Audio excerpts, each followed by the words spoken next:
Anda di hari ini. Senang sekali saya Cynthia Delima dan Berita Papua hari ini. Kami dapat kembali menjumpai Anda dengan sejumlah informasi penting dan menarik yang akan kami hadirkan untuk Anda. Dan berikut kami hadirkan 3 di antaranya.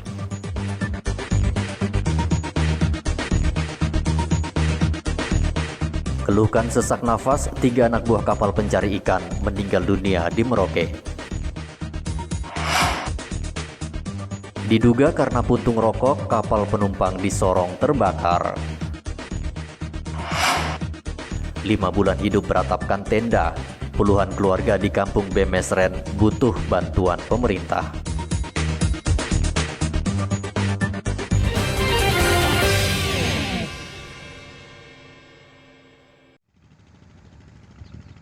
Tiga anak buah kapal dari 2 kapal penangkap ikan di Merauke meninggal dunia minggu lalu. Sebelum meninggal, ketiga ABK ini sempat dilarikan ke Puskesmas Kumbe karena keluhan sesak nafas. Mereka berasal dari 2 kapal berbeda yakni KM Sinar Prima dan KM Usaha Maju. Slamet ABK KM Sinar Prima merupakan orang pertama kali menderita sakit dan dilarikan ke Puskesmas. Lalu disusul Nurdiansah dan Zulham ABK dari kapal Usaha Maju. Mereka akhirnya meninggal dengan keluhan yang sama, sesak nafas dan demam tinggi. Kasat Polair membantah bahwa ketiga ABK tersebut meninggal karena miras oplosan karena di lokasi penyelidikan tidak ditemukan tanda-tanda bekas konsumsi miras. Setelah kami datangi TKP di kapal, yang pertama adalah KM Usaha Maju, kemudian yang kedua adalah Rezeki Prima. Jadi hasil yang kami temukan di TKP, baik di kapal maupun di sekitar TKP, kami tidak menemukan adanya tanda-tanda bahwa mereka mengkonsumsi miras oplosan. Termasuk ABK dan nakoda sebanyak 15 orang, di KM Jasa Usaha yang ABK-nya meninggal 2. Kita juga sudah tanyai tentang kematian kedua rekannya itu. Jadi mereka bisa menjelaskan bahwa mereka tidak mengkonsumsi miras oplosan. Karena yang pertama bahwa ke-15 ABK itu tidak pernah turun ke darat sejak mereka berlabuh, atau artinya mereka perlindungan di Sungai. Polisi masih menyelidiki apakah ketiga ABK tersebut terpapar COVID-19 karena masih harus menunggu hasil tes usap. Ketiga jenazah ABK ini sudah dimakamkan di Kampung Kumbe Senin kemarin dengan protokol kesehatan. Muhammad Ridwan melaporkan dari Merauke, Papua. Hujan yang terjadi sepanjang malam menyebabkan areal tambang PT Freeport di distrik Tembagapura Mimika banjir. Banjir tepatnya terjadi di Mil 72 dan Mil 73. Akses dari Mimika ke Tembagapura terpaksa harus ditutup sementara hingga Senin kemarin. Banjir juga menyebabkan batu dan material di areal Tembagapura longsor hingga terbawa arus. Akibatnya akses di Mil 68 dan Mil 74 juga ditutup sementara waktu. Selain itu, banjir juga menyebabkan sejumlah fasilitas tidak bisa beroperasi. Salah satunya terminal bus karyawan PT Freeport Indonesia di Mil 73, Tembagapura, karena tergenang air. Banjir ini disebabkan hujan deras yang terus turun sejak Minggu hingga Senin dini hari kemarin. Kapolsek Tembagapura Ibda Edward Edison melalui pesan singkatnya mengatakan sejauh ini tidak ada korban jiwa, hanya air meluap menggenangi jalan menuju tambang Freeport Indonesia. Igobat Momolin melaporkan dari Mimika, Papua.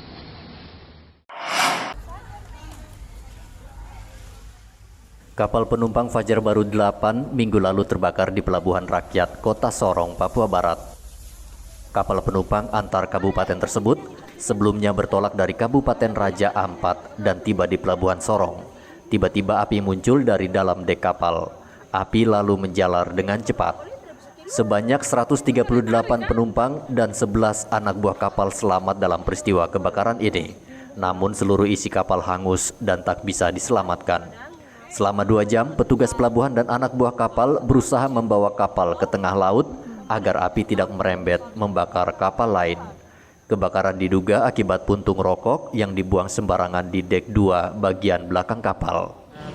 Kami lagi pemeriksaan awal dari KSP dan posko penanganan kebakaran kapal Fajar Baru 8 ada di kantor KSP Pasar Besar. Setelah ini nanti ada proses apa lagi, Bu?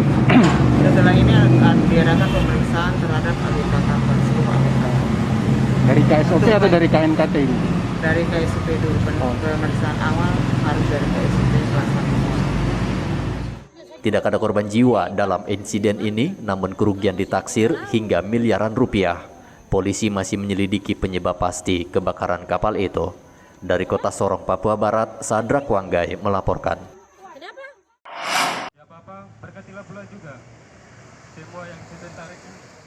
Puluhan mahasiswa Senin kemarin menggelar unjuk rasa di lingkaran Brawijaya, Merauke. Aksi demo yang diberi nama Mimbar Bebas itu melibatkan puluhan mahasiswa Universitas Negeri Musamus, Merauke. Mereka menuntut agar Rektor Universitas Musamus Merauke yang baru nanti harus orang asli Papua. Menurut pengunjuk rasa, saat ini sudah banyak putra-putri asli Papua yang pantas dan memenuhi syarat untuk menduduki jabatan tersebut.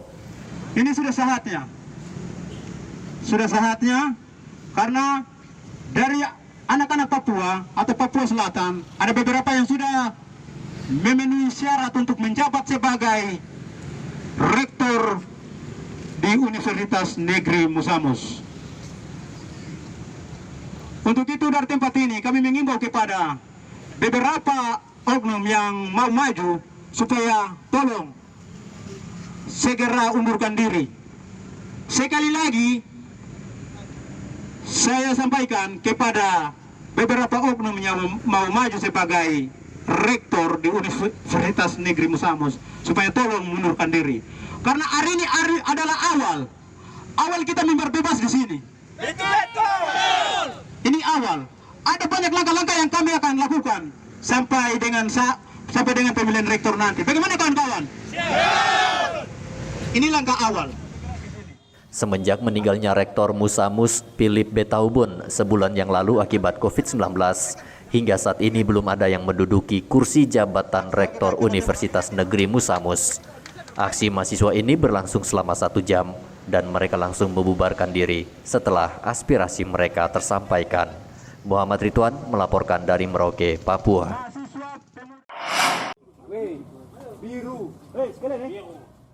3 hari tidak keluar rumah, Salahuddin akhirnya ditemukan dalam kondisi tidak bernyawa di dalam kamarnya Senin kemarin.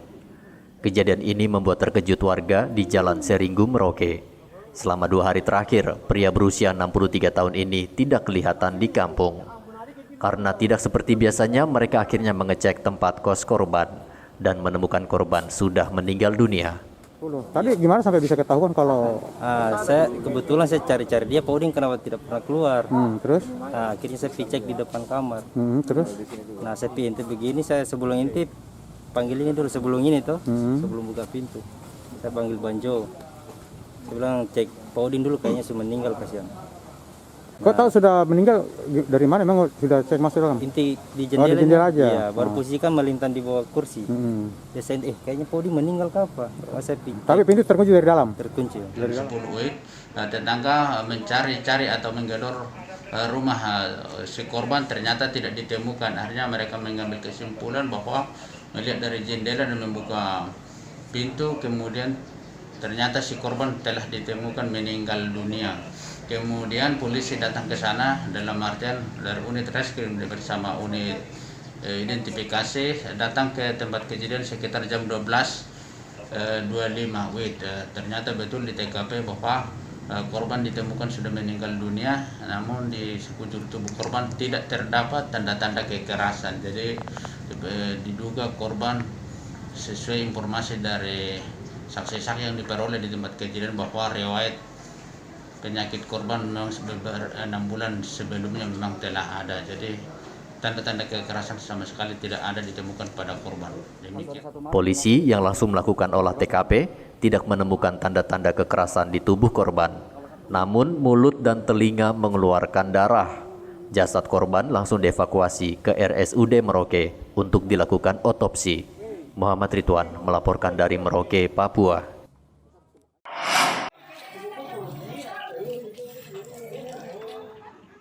Kepolisian Resor Asmat menetapkan 9 dari 11 orang sebagai tersangka kasus perusakan kantor dan rumah dinas Bupati, serta kantor KPU Asmat pada 3 Maret lalu. Kabid Humas Polda Papua Kombes Ahmad Mustafa Kamal mengatakan, ke-9 tersangka kini ditahan di Mapolres Asmat di Agats, sedangkan 2 orang lainnya sudah dipulangkan. Sementara itu, situasi Kamtibmas saat ini relatif aman dan terkendali, namun anggota masih disiagakan di sejumlah wilayah yang dianggap rawan. Terkait dengan situasi Asmat, pasca terjadi pengerusakan beberapa hari yang lalu, sudah kondusif. Memang pada saat itu ada 11 yang diamankan oleh rekan-rekan kami yang ada di Polres Asmat. Terus kemudian setelah dilakukan pemeriksaan secara maraton, ternyata hanya 9 yang dapat ditetapkan sebagai tersangka. Ini sesungguhnya sangat kita sayangkan karena proses demokrasi ini sudah berjalan dengan baik. Terus kemudian pasca rekapitulasi tidak ada masalah. Kenapa pas pelantikan bupati ada oknum-oknum tertentu melakukan provokasi yang notabene untuk melakukan pengerusakan terhadap fasilitas negara dan fasilitas milik umum. Jadi kami akan melaksanakan penindakan secara tegas. Kemudian untuk Pak Mako, memang kemarin terjadi kesalahpahaman. Terus kemudian ada 2 korban yang dilarikan ke rumah sakit di Timika. Pagi situasi sudah kondusif, meskipun rekan-rekan dari pejabat Polres, ya, Pak Kapolres dengan para kasat melakukan negosiasi terhadap 2 kelompok yang melakukan terjadi ketegangan. Polres Asmat saat ini telah menerima bantuan 15 personel Brimopolda Papua dari Merauke untuk memperkuat pengamanan di Kabupaten Asmat. Polisi meminta warga Asmat bersama-sama bupati yang sudah dilantik agar bersatu dan kembali membangun Asmat, serta tak terpengaruh isu provokatif yang bisa membuat Asmat tidak aman. Hendra melaporkan dari kota Jayapura, Papua.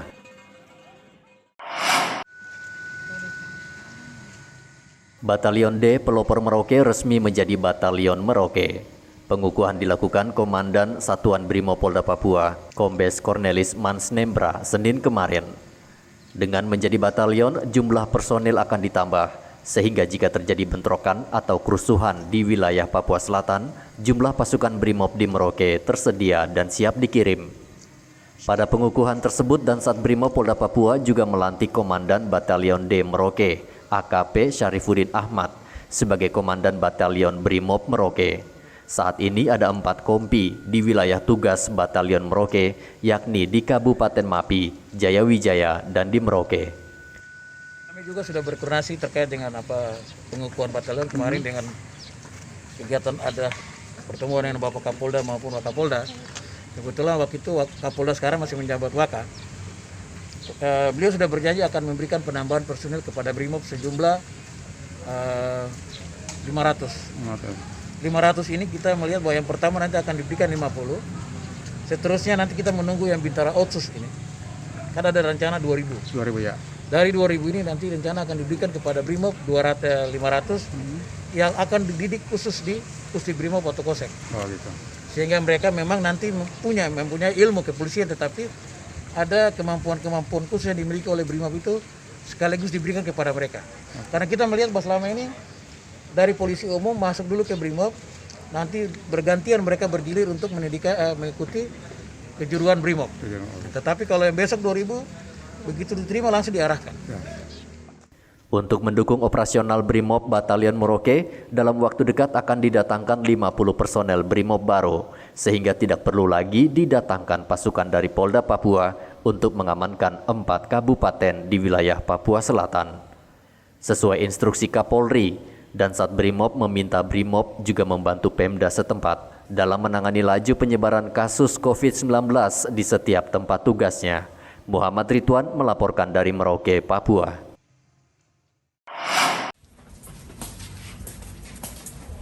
Peredaran narkoba di Merauke tergolong tinggi. Selama 3 bulan terakhir ini, Polres Merauke sudah menangani 6 kasus narkoba. Salah satunya yang dilakukan ketiga pemuda ini. Mereka ditangkap minggu lalu karena mereka membawa ganja siap edar yang dikemas dalam 3 paket.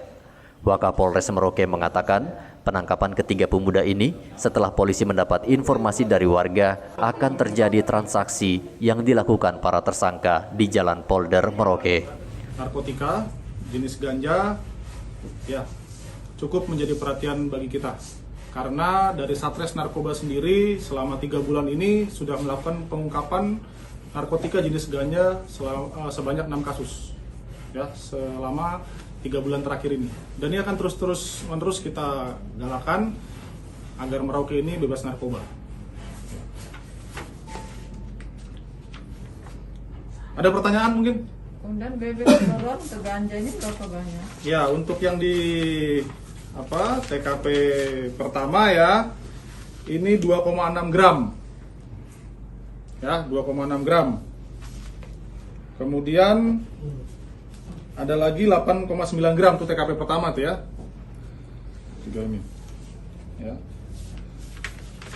Kemudian di hasil pengembangan tadi ya, itu ada 1 bungkus plastik warna hitam berisikan 54 paket kecil ganja ya. Sudah dikumpulkan ini ya. Yang ini ya. Nah, kemudian 1 dos rokok surya 12 berisikan daun ganja kering seberat 18,9 gram. Polisi menyita 159 gram ganja dari tangan 3 pelaku serta uang tunai sebesar 4,6 juta rupiah. Mereka diancam hukuman maksimal 15 tahun penjara. Muhammad Ridwan melaporkan dari Merauke, Papua. Obat ilegal ini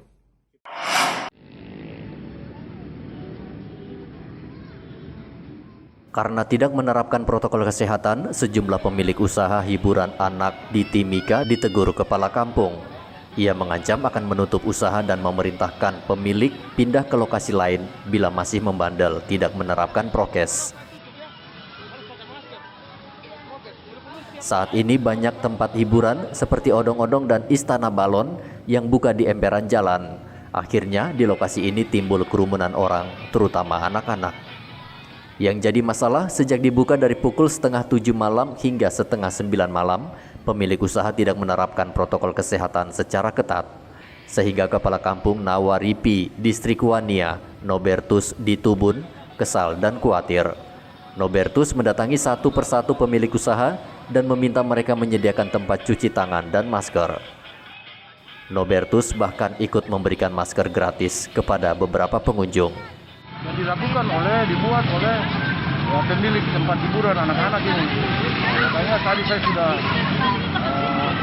menganjurkan ke pemilik itu alat tempat permainan itu supaya besok dia harus siapkan masker, air tangan, jadi ketika anak-anak datang bermain dan orang tuanya yang tidak pakai masker dikasih dibagi-bagi supaya biar mereka tahu bahwa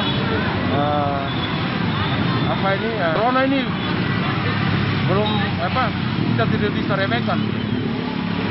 Jadi ke depannya mereka kalau mau menggunakan masker, cuci tangan siapkan masker dan cuci tangannya. Saya berikan izin, kalau enggak saya cabut. Saya suruh jangan buka lagi di sini. Saya menjaga agar kampung saya bisa berdiri dari corona. Nobertus berharap warga dan pelaku usaha di Timika memahami tindakannya yang didorong kekhawatiran pandemi saat ini. Ia meminta semua pihak bersama-sama membantu untuk memutus rantai penyebaran COVID-19, lebih khusus di kota Mimika. Igobat Momolin melaporkan dari Mimika, Papua.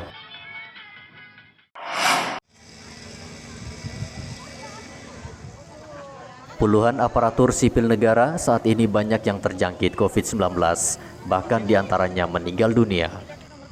Hal ini mendorong Bupati Merauke mengeluarkan instruksi agar seluruh ASN di Merauke harus menjalani tes antigen untuk memastikan mereka tidak terjangkit COVID-19.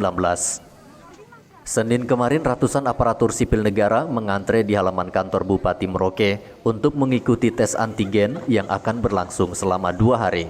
Jadi Pak Bupati minta seluruh ASN itu direpit antigen dulu sebelumnya untuk memastikan bahwa tidak ada yang tertular atau terjangkit oleh COVID. Ada 500 ASN, Pak? Lebih ya. Kita aja di bagian umum termasuk dengan, karena ini bukan hanya ASN-nya aja, termasuk honorer termasuk cleaning service. Karena kalau mereka juga terpapar, kemudian dia aktivitas di kantor, otomatis menularkan ASN-nya atau pimpinannya, jadi seluruhnya yang bekerja di kantor ini, bahkan besok di kantor-kantor Pemda lainnya itu akan direpit antigen. Nanti secara teknis diatur oleh Dinas Kesehatan. Pak Sekda, sejauh ini sudah ada berapa ASN mungkin yang honor juga yang terpapar COVID, Pak? Kalau yang sudah terpapar, jangankan terpapar, meninggal aja sudah ada. Meninggal berapa itu, Pak? Saya tahu saya di keuangan ada 2. 2 ya? Ya. Kalau terpapar sudah puluhan ya, Kalau Pak? terpapar sudah puluhan. Okay. Tetapi alhamdulillah yang terpapar itu di luar yang 2 itu bisa pulih kembali dan bekerja seperti biasa. Jika selesai rapid antigen, yang negatif langsung kita arahkan untuk vaksinasi. Memang perintah dari Pak Bupati ya, Pak? Iya. Berapa sasarannya untuk ASN yang akan di rapid antigen ini? Ya nanti kita lihat saja. Ya, kita minta daftar hadir, ya, dan kita main daftar. Semua SKPD fokus di sini? Iya, cuma kan bertahap, tidak mungkin satu kali. Hari ini 6 ya? Hari ini berapa banyak? Hari ini Sekretariat dia, PTSP, kemudian BPKD, Distrik Capil, Perbatasan, dan BKPSDM. Tes antigen juga akan dilakukan terhadap ASN di 20 distrik di Merauke pada pekan depan. Bupati Merauke Romanus Braka berharap dengan tes antigen, ASN akan bekerja dengan aman dan nyaman. Walaupun Merauke saat ini menempati urutan kedua sebagai daerah dengan kasus COVID-19 tertinggi di Papua. Muhammad Ridwan melaporkan dari Merauke, Papua.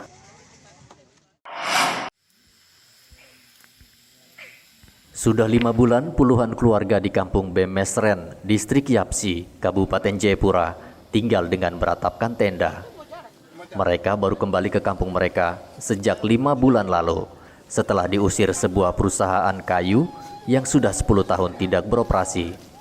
Namun sejak itu pula, mereka seolah tidak mendapat perhatian dari Pemda setempat, baik pemerintahan kampung maupun pemerintahan distrik. Untuk menuju kampung ini, warga harus berjalan kaki selama 3 jam dengan melewati jalan berlumpur dan jembatan kayu yang sudah miring. Mereka juga tinggal beratapkan terpal dan dinding kayu di kampung mereka sendiri, Bemesren. Mereka saat ini sangat membutuhkan bantuan pemerintah agar bisa hidup dengan layak.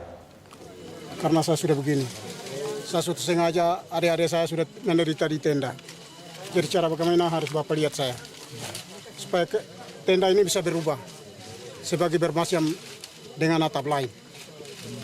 Kalau begini saja saya menderita di atas tenda itu, saya rasa seperti apa? Berarti Bapak tidak memperhatikan saya. Berarti saya ini masyarakat liar. Nah, lewat gereja ini akhirnya sekarang hari ini Bapak sudah datang di sini. Jadi kayu saya sudah siap, ada 5 kubik di dalam. Besok juga akan anak-anak berangkas keluar untuk bangun gereja ini. Saya tidak minta apa-apa atau imbalan segala macam, saya tidak minta. Yang penting gereja jadi. Selama ini belum ada bantuan dari pemerintah. Saya selama sudah mencapai, rambut saya sudah mau putih-putih ini. Sudah mau saya tua, tapi saya umur saya masih cukup, masih kuat. Saya bisa naik gunung, turun gunung saya bisa. Tapi hari ini saya katakan, ya puji Tuhan luar biasa hari ini DPR bisa injak di sini. Lihat sapu kampung ini.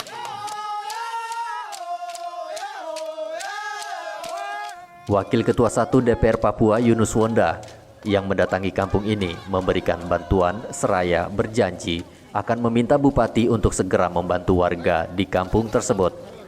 Artinya kita lihat di dalam kota di Jayapura, ukuran saja kita dalam posisi seperti ini. Bagaimana yang ada di masyarakat yang cukup jauh di pedalaman-pedalaman pelosok, pasti mereka mengalami situasi yang sama hari ini. Kita bisa lihat masyarakat menginginkan bahwa ya ini selama ini kampung induk mereka. Ini kampung di atas kampung tua ada di atas ini. Sejak peristiwa di sini terjadi pengambilan kayu-kayu yang luar biasa, masyarakat dalam posisi tertekan dan intimidasi, mereka harus pindah. Nah, itu juga dipindahkan oleh hamba Tuhan, penginjil-penginjil dari Gidi memindahkan mereka di kota. Menjadi persoalan hari ini, kalau kita lihat jalan sama sekali harus butuh perhatian. Nah, ini menjadi tanggung jawab baik kami di Kabupaten Jayapura, pemerintah kabupaten dan juga pemerintah provinsi. Saya sudah lihat semua, pasti saya akan usulkan di APBD Papua untuk memberikan perhatian ke masyarakat sini. Selain jalan, tapi kerinduan masyarakat adalah rumah, perumahan. Selain rumah dan jalan, masyarakat kampung Bemesren juga membutuhkan pelayanan kesehatan dan pendidikan yang baik. Hendra melaporkan dari Kabupaten Jayapura, Papua. Pemirsa, usai sudah perjumpaan kita dalam Berita Papua hari ini. Bersama kru yang bertugas, saya Cynthia Delima ucapkan terima kasih atas perhatian Anda. Selamat pagi, semangat pagi, Wanyambe.